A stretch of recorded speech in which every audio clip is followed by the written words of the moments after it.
and it's May 26, 2001. And why don't we start with you telling us why you decided to attend Bard?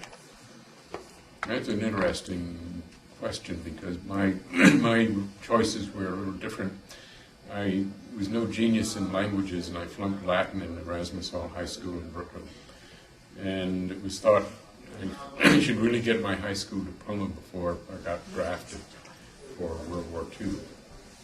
So my brother, who went to Columbia College, had known of Bard College as an affiliated Columbia. He said, instead of going to a summer prep school or such, why didn't I see if I could go to Bard? It was a nice environment, he thought. It was up the river. He didn't know much about it, but so I asked my father if it was okay, and he said, yeah, see if we can work it out. And so I came up and saw Dean Gray and Ron Curry, and they said, yeah, you can come. And so I spent the summer at Bard. Toward the end of the summer, they said, now, if you want to matriculate, you can matriculate after you have completed one more course.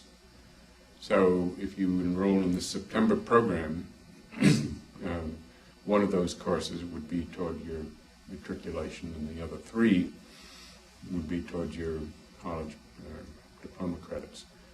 And my family thought that was a good idea, so that's what I did. So you see, it was a very rational choice of Bard as the excellent school that I needed to go to and all that. For me, it was probably a very good choice in the sense that I was younger than most kids going to college, and for all of its latitude of the freedoms and such, it was surrounded by a faculty that had, they were family people, and they had a tolerance toward adolescent behavior that was broader than most families, but much more supportive also, I think. Do you remember some of your first impressions when you arrived on campus?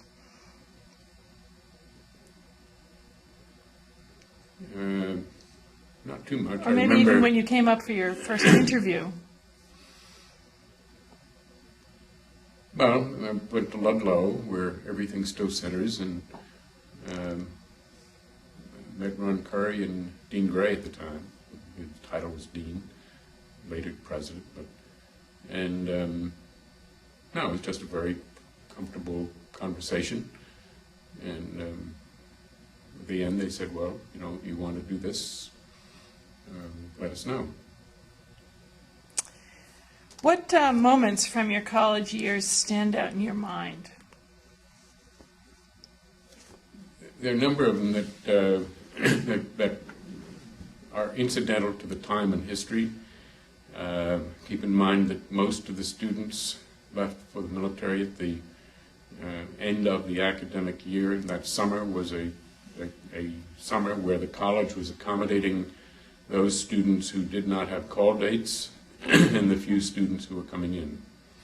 So there was a small student body. We had seminars, one course, 1 month.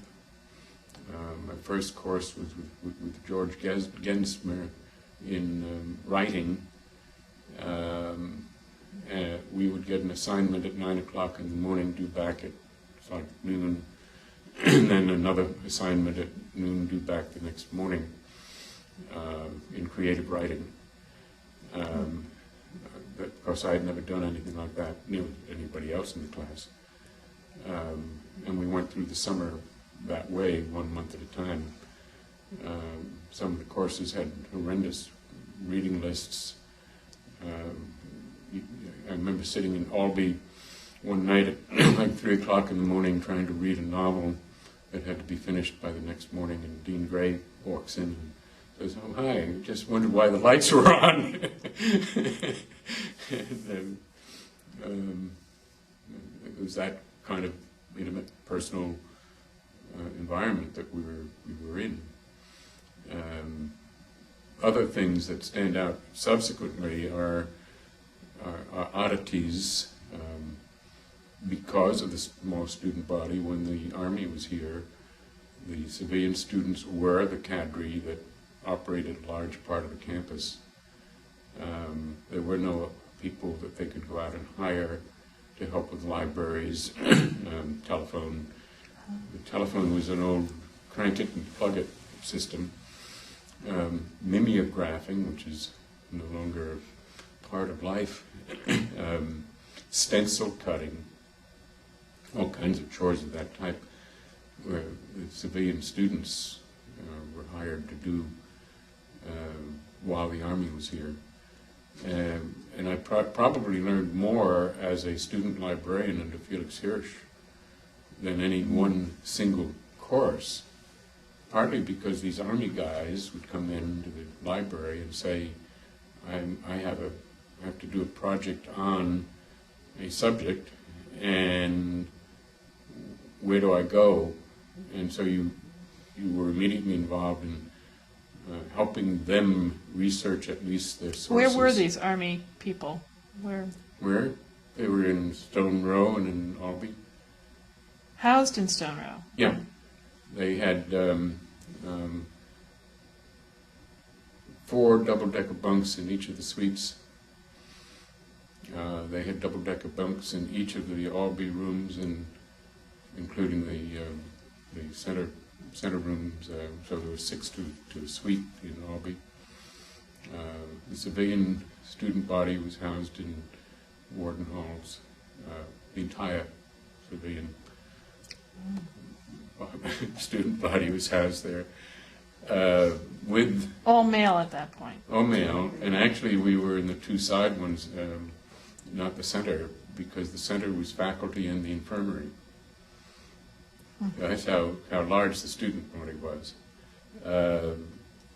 There were other spin-offs of the small size of the college,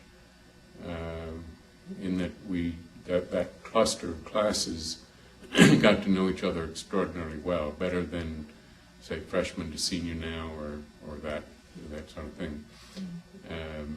It brought a sweep of relationships. Our classes were also much more mixed in terms of grade distribution or year distribution than they would be now. There might be some that are, but freshmen, seniors might wind up in the same seminar sometimes. Later, when the women came on campus and things revved up in terms of campus activity. And what year were you when that happened? I don't remember the date. It was a year or 2 before. I mean, 3 years I was here. A lot happened. I think women came in 1944. 44. Okay. That's what Dick Koch told me yesterday. In the fall of 44. Yeah. Right, so it was basically 2 years. And one thing we had at Bard was called an interracial group. It was sort of an interesting thing because the 3 Nisi students really didn't join it. They came to the activities. So the group itself was a white group. When we formed, we heard that some of the other students had gone to the dean to ask that we be banned from campus from having these activities. We didn't even know what activities we were going to have. The rumor was that we were going to have busloads of black students from New York, from Harlem, coming up on campus the next day, virtually. I mean, this was real. And it was my first intense experience with the sense of prejudice beyond anything any of us in the group thought existed on the campus. And we focused on, we did things like having Sterling Brown, who was visiting at Vassar, come up for a day, spending a day at Bard. And I mentioned Irma Brandeis to you before. She was, I don't know if she was, I don't remember her role in the lit department at that point, but I remember talking with Irma about having Sterling Brown meet with every appropriate English or lit class through the day, as far as possible, as a part of that program. And she was saying to me, well, American poetry isn't really a part of the courses that are meeting that day. And then she said, but, you know, I think we'll see what we can do. And so he did meet with the classes. What they discussed, I don't know, because I wasn't in any of those. Do you remember any other special things that happened on campus like this? Visiting, people coming? Or? We had a man named Matsumoto who was very active in the issue of the Nisi in terms of the war displacement during the war. We had 3 Nisi students, Tom Hayashi, Tarakawa, and Jun Kaneshita, who were here. We had we provided a shelf of books to the library of all the research and literature on American race relations. That was very important at the college at that time. We also had some other interesting things. Bart Stein referred today to his experiences when he first came to the college. He mustn't know that there were Jewish services at Bard Hall during that same period of time, the 40s. The students had asked if they could have those services, and I was kind of a broker for them. And Fritz Schaefer's response was, of course, do they want to use the chapel? which really surprised them, and they chose not to use the chapel because they thought it was a consecrated place, and Bard Hall was satisfactory. What was your major? Social studies and religion. I'd like to ask a follow-up question about the Nisei students. Mm-hmm. Given the period we're talking about, was there a lot of animosity among students outside of your group towards Japanese American students? Not toward them at all. I mean, we were a small campus. Everybody knew everybody. And I don't think there would have been if there had been other minorities on the campus. There just weren't. The administration would tell us that they just couldn't find minorities who could afford it, or be qualified and afford it, or would choose it. That if they had the qualifications and the resources, they could go elsewhere. How about the intellectual atmosphere on campus while you were a student? You spoke about the small classes. Well, you know, you have a faculty member, Wilson. He was here.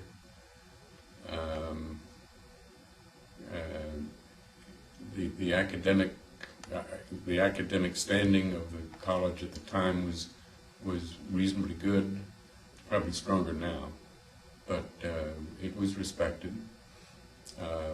We had some displacements because of the war, faculty that were gone, adjustments to be made to fill gaps in curriculum as students needed courses. It was demanding, maybe more demanding to me because maybe I didn't have as strong a background as some others. Did you feel isolated from the larger world? And of course this is different because of the time, but were you involved in politics and culture off campus? Not really. Isolated, we used to walk to Red Hook to go to the movies. We used to walk to Tivoli this is before the women were on campus, but the Hunter College had students that came up to Tivoli to work on the farms, or to work on crop harvesting and that sort of thing. So we used to walk up to Tivoli to their dances, or ride bikes, and because there wasn't much transportation. And walk back from the dance. And walk back. After you danced. Right. Did you ever go into the city for weekends? New York City, of course. A fair number of students did from time to time, because a lot of students came from New York.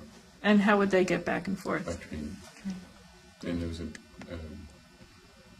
one guy who had a taxi that was the only taxi, and he used to run almost a jitney between Barrytown and Kent College, or from Rhinecliff, depending on. Usually met the train, particularly on the weekends, because a lot of students did go into the city. How do you think the school has changed, or the students here have changed? When you come back to campus, what do you notice that's different? I think it's more quantitative. There are certainly more students. There are more buildings. There are more facilities. There are greater resources. I don't think there's been that much change in terms of the encouragement of personal exploration, of examining options and choices, of encouraging people to do what they are motivated toward and find out whether it is what they are wanting to get into or not. I think that cultivation of creativity was there then. I see it here now. The letter we wrote to our class, which I represent for the alumni weekend here, we commented on the fact that despite the growth of the college, it still has the critical features that we thought were essential. The small classes, seminars, the personal tutorials, the senior projects, the creative interrelationship between the faculty and the students, and in a way that doesn't exist anyplace else. What was your favorite class? My favorite class? Favorite class? Or can you think of any teachers that you thought were particularly inspiring? You did mention some earlier, but. Well, that's a list. Right. Werner Wolf, Hyman Patterson Edwards. Everybody had to have at least one course with him, and he was really very stimulating in sociology. Irma Brandeis had a course in European. This was again a summer course, which had a shortened semester, number of weeks in the semester. I think it was 3 courses in 3 weeks or something. That's instead of I don't remember how many courses, but again, it was one where we read and read and read, with one seminar meeting every day, or 4 days a week, I think it was, right through the term of the semester. That was very, very stimulating and meaningful to me. What else? I mean, this is the type How of about your question, senior project? ahead of time you can sort it out better. What was your senior project on? I did a senior project on the evangelical campaign of Dwight Moody in New York City, in Brooklyn. Partly because the research materials were available in New York for that, the newspaper records, the New York Public Library, that sort of thing. If I had it to do over again, I'd pick something else. How about your free time? Between all this reading you had, what did you do?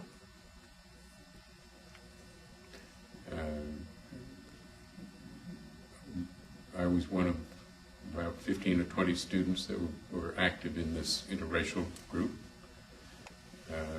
We had a chapel association, which was anybody that had an interest in religion, really, and was probably more of a seminar of Christians and Jews than it was a Christian organization, in the sense that it didn't do anything for the chapel. It was a basis for our discussion of religion and its place in life and that sort of stuff. I was a student librarian Was that a paid position, or? Yeah, it was a paid Yeah. position. We got, the senior librarian got 60 cents an hour and got the privilege of babysitting for Felix Hirsch's children. How about things like dances, besides the hunter dances? Was Yeah, we there had- stuff on campus? Yeah, we that- used to have dances in the Albee social room. I don't know if it's still there. Down in the lower level of Albee, one end was the Sure. art and music library, and the other side was the social room, and that was big enough for our dances.